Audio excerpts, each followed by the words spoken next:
আমার এটুকু বিশ্বাস আছে যে আজকে এখন যদি আমার মৃত্যু হয় আমার অনেক বন্ধু আসবে, নিজ চোখে দেখা মানুষের শখ পূরণ তাদের নানা চাচা মামা এরা পূরণ করতেছে। আমার তেমন কেউই নেই, সৃষ্টিকর্তা মা বাবার পর এই আপন বলতে আমি আমার বন্ধুদের দেখি।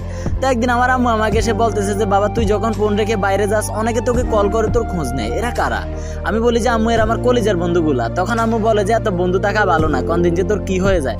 তখন আমি বলি আম্মু আপনি তো জানেন স্বপ্ন পূরণ করতেছে বাবা, আর অল টাইম সাহায্য করে বন্ধু বান্ধব, অনেক সাহস দেয় ওরা আমাকে। আম্মু আজকে যদি আমাকে আমার বন্ধু বান্ধব মেরেও ফেলে আমার আফসোস নাই, আর আপনারাও প্রতিবাদী হবেন না। তখন আম্মু আমাকে বলে যে তুই কসম কাটতে এরকম কথা আর বলবি না, তোর কিছু হয়ে গেলে আমরা কি করব?